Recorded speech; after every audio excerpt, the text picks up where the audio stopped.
Olivia Wilson, so she's a research scientist from Ordnance Survey. And I asked at the beginning, do you want to give a brief introduction? And she said it verbatim was, what on earth can we do with Python and maps? So please welcome Olivia.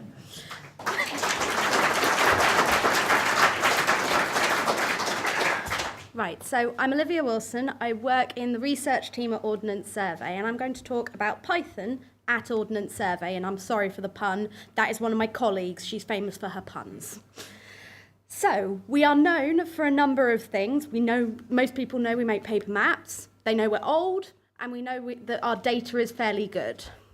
But what OS now does is more about geographic data, not so much of the paper maps. It's only 6% of our business, and lots of updates to this geographic digital data. Here is some of that data. So as you can see, we provide a lot of different types. Aerial imagery is one of them, but our main core product is something called MasterMap, which has a variety of layers. And as you can see here, we've got things like green space, a digital surface model, and the main part of this is OS MasterMap topography, which is literally what you can see on the ground at 20 centimetre accuracy. So most things in the UK will be in MasterMap.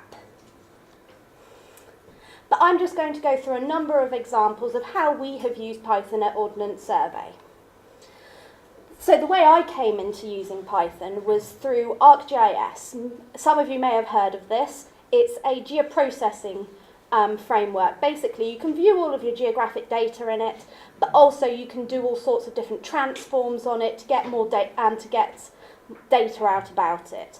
But it also has a module called ArcPy, which is accessible from Python, which means that you can create your own toolboxes using ArcPython functions, and you can literally just port them anywhere onto any copy of ArcGIS, because it's all based around their toolboxes, which are literally copy and pasteable as long as you've got the software. So the first thing that I came across in ArcGIS was I was in quality assurance. We needed to check things. We needed to check that they were okay, and we needed to choose them. Originally, this was done manually. Now, as you can guess, that might not be quite random. And this was my first use of Python, so please don't kill me.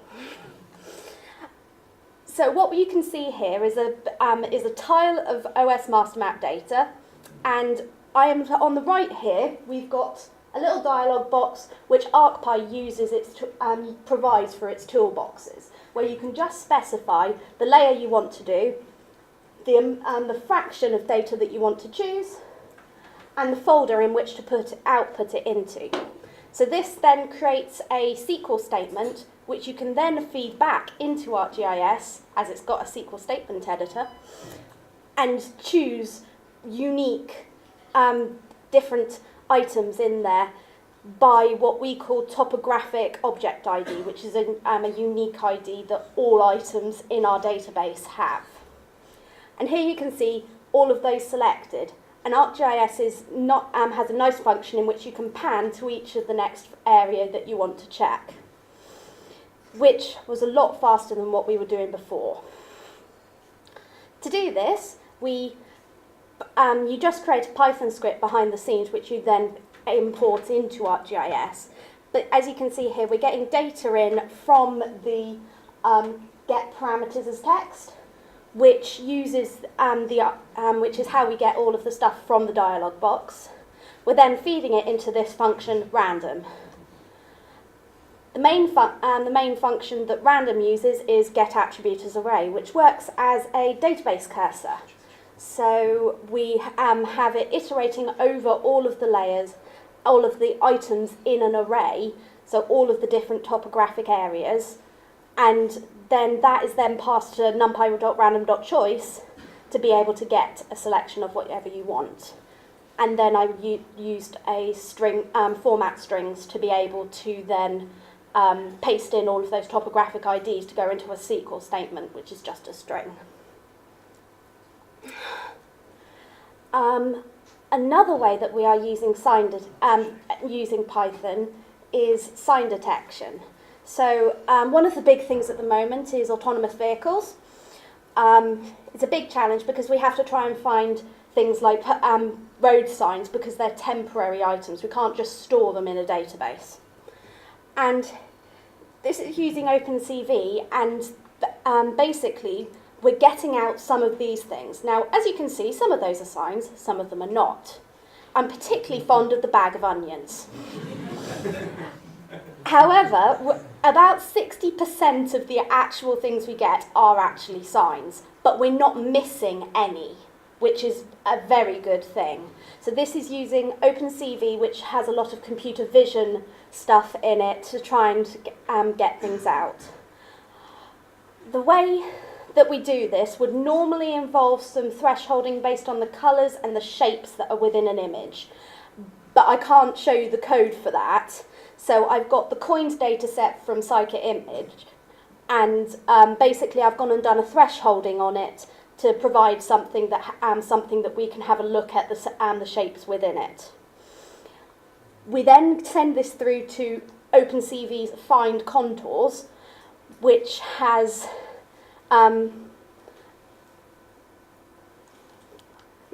find contours using the thresholded image and a number of different methods, and this then produces this output.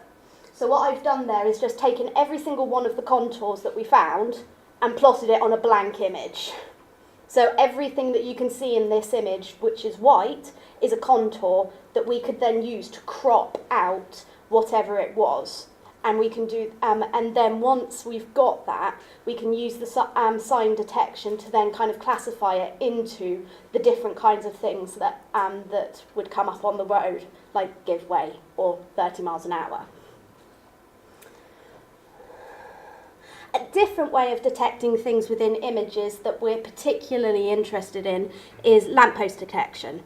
This is particularly useful for building information modelling, and the particular thing that we are using is a deep learning framework called Mask-RCNN, which is a way of splitting up images into connected components that are semantic things. So here we've got cars, lampposts, and the brilliant thing is Matterport have released an implementation of this completely for free on GitHub. And as you can also see, it has this colour splash on it. So the cars that are there, you can see that they've got outlines around them. So we've used this to be able to work on our video van, that's what it's called, to be able to then show you exactly what we can get. So here the lampposts are coming up in a sort of greeny colour. And as you can see, it is finding fairly effectively all of the lampposts, including that one that was obscured by all of the shrubbery. Right. This happens to be my favourite example that isn't my own. Find and replace for maps. So think about your text, you're trying to find something within a text and you want to replace it. The problem we have is that the symbols for our raster maps exist as a font. But what happens if the font isn't installed on a machine or the editors just forgot? So we need to, before our product goes out, we need to change these.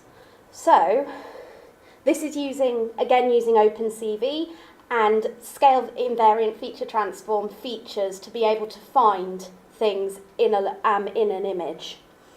So on the left here, we have our template. We're trying to look for all of those in that image.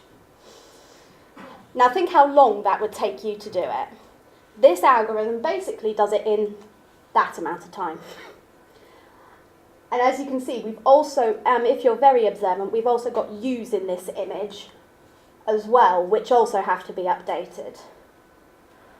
And there we have it so that it's actually found them and it's replaced them with the symbols.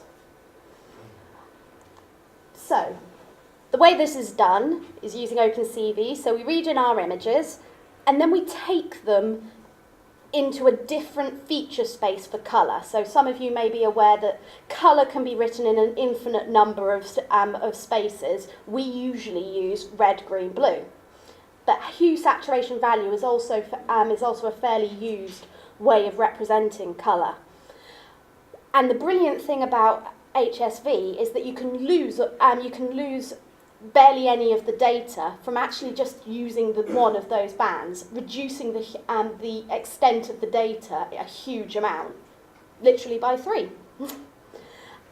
We're then splitting it, so we just take the hue, because as you can see in the images, we've got a fair amount of the data, and we're going to do template matching on this, which uses a function called match template in Opencv, and it basically moves the template across the image and calculates a match score for every position in the image.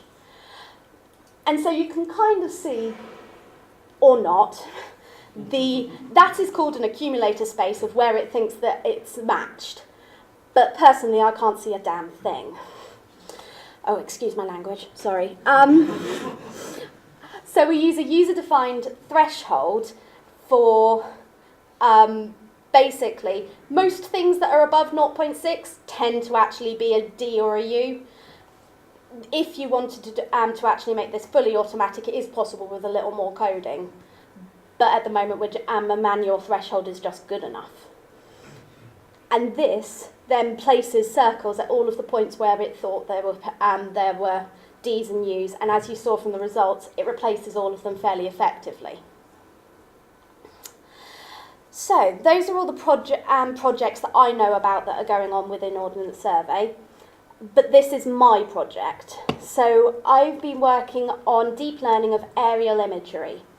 So the idea behind this is that in an aerial image, you can give it to most people and you can go and you can see that's some sort of a church. Most of you will have realised that. We know that this is probably some sort of housing estate. But surely if we know that, why can't we teach that to a computer? We want to then use that kind of knowledge to be able to infer about real-world objects that we don't tell it about. Has it seen enough of our data to actually say, here are zebra crossings?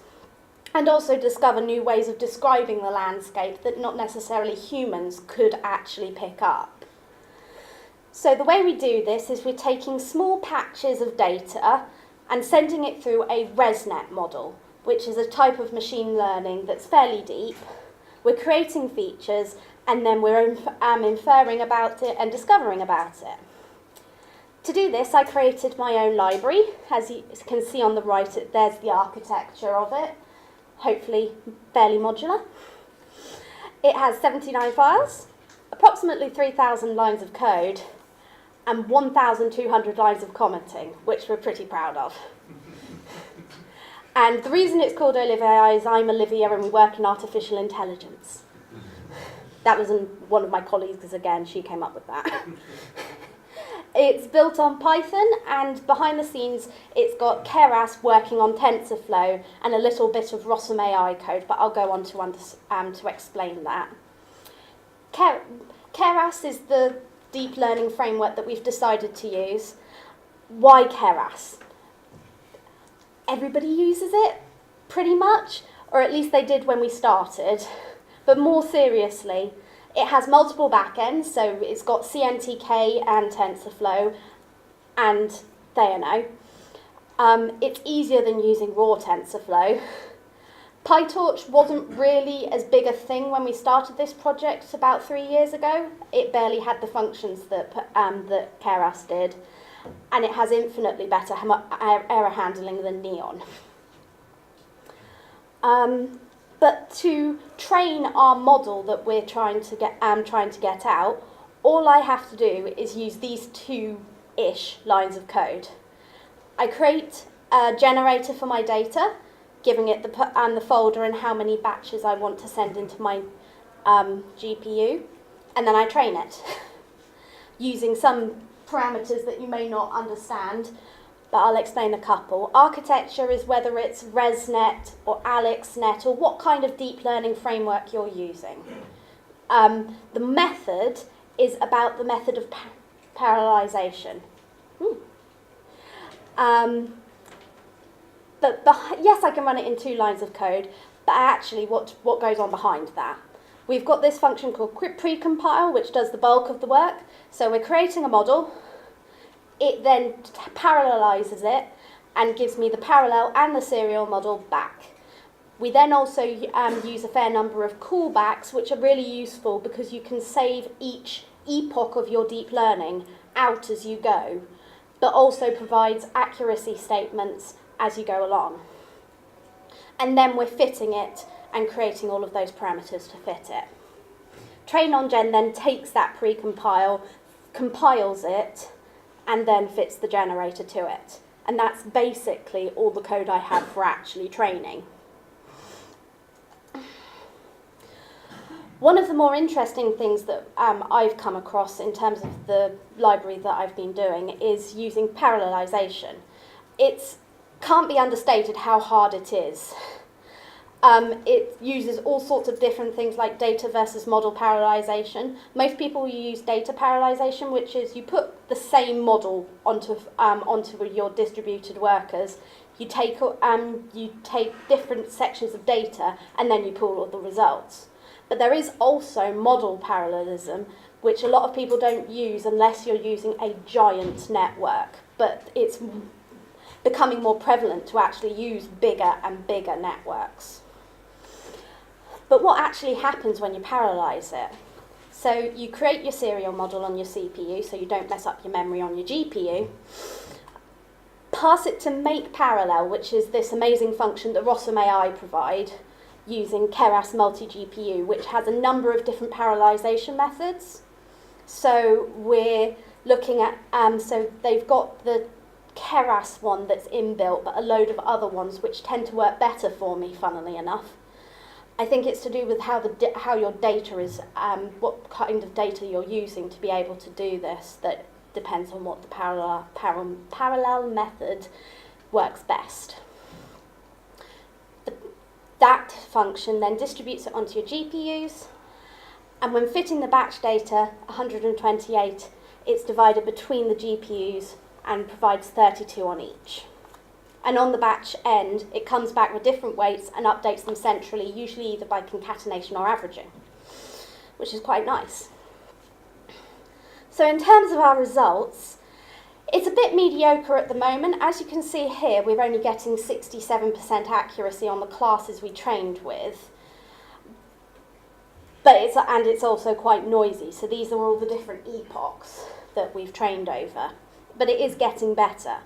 But the thing we've kind of come back from this is actually we're not necessarily interested in having a raw accuracy of the highest we can get. It's not ImageNet. We want to be able to use this as a feature extractor, and therefore what we want to measure is not necessarily measured best by accuracy.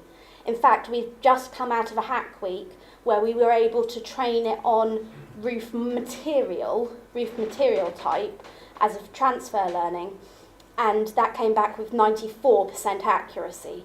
So compared to this, it's actually a fairly good feature extractor. Even compared with ImageNet weights.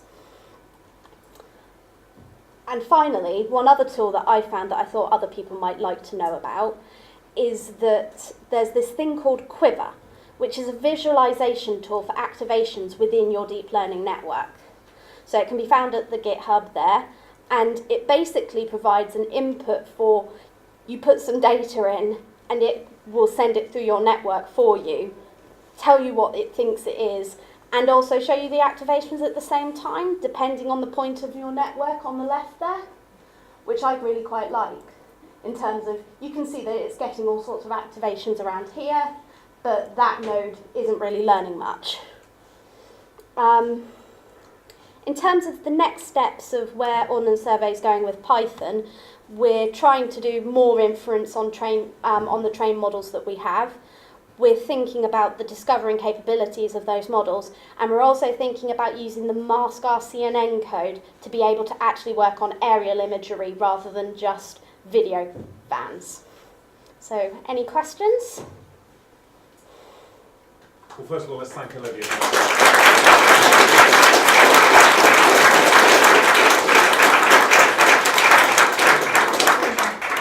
Okay, so we've definitely got time for some questions.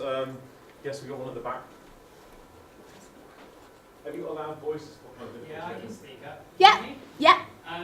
I've played around with keras and TensorFlow quite a bit, and one of the problems that I found was lots of people talk about hardware compatibility being quite an issue. Yeah. In the end, I solved it just by using AWS. I just kind of like to ask your thoughts on how you found that at OS. And it's a bit tricky because at Ordnance Survey we're using Azure rather than AWS, so I don't know a huge amount of what they supply. It is a big problem trying to get your hardware to be compatible with a variety of different libraries. I mean, trying to get it compatible, you only can have it with CUDA 9, and trying to get it with the most up-to-date drivers, if you have CUDA 9.2, it just isn't possible. I think it's basically that a lot of keras stuff needs to be updated in terms of libraries that it works with, and certainly there are becoming more distributions of TensorFlow which is compiled using CUDA 9.2, but that also needs to be a priority for Google, really, because actually I'm surprised that if they were using actually CUDA 9.2 and 9.0, which is what they actually support. Unfortunately, it's a situation I don't think I can remedy. Any other questions? I was very interested by your talking about the specificity and accuracy of the recognition. Mm-hmm. One thing that occurred to me, let me see if I can phrase this correctly, a lot of the time people talk about achieving extremely high specificity, like 99%. I was wondering, in a case like yours, noise, like a lower percentage specificity, is not such a problem if you're actually looking at, for example, what is the predominant form of asphalt use, or what is a predominant form of roofing. Is that what you were getting at? Exactly. Basically, it's not necessarily about the network that you train, it's about the fact that you've got a representative data set. So the one thing I didn't say is that the model that we trained was using 1.2 million patches of Ordnance Survey aerial imagery spread throughout the entire country. And actually nobody's tried that before, because actually one thing you really need to do with your machine learning model that nobody talks about is you need to make a representative sample of whatever you're training. And as long as it's seen some of what you're talking about, it should then transfer to things that are to things like different asphalt uses. Thank you. You're welcome. I think we've got time for one more question. Yes. It's not a terribly complicated one. I just wondered where the church was. The church was in Hull. There's definitely time for one more question. I'll ask one as well, actually, but yeah, we've got time. Just regarding the actual aerial imagery that you get, Yes. is it the case because of the advent of that we've got a lot more drones now? Does that mean that you can get a lot more? Or do you use drones, or is it done with still with manned aircraft? We don't use drones at the moment. Okay. We are working with partners to be able to get drone imagery, but also we don't necessarily have ways of processing them like we do our aerial imagery. Because of the cameras that we can have on an aircraft, it means that we have a lot of our pre-processing done on the plane, because we also lease a plane from East Midlands Airport to be able to do all of this. And just to put this in context, we have 5,000 kilometres squared flown every year, and we have a revisit at least that amount, and we have a revisit time every year, so we already have a fair amount of data. I don't think we need any more. Well, I think we can all get a fantastic talk by Olivia, so thank you very much.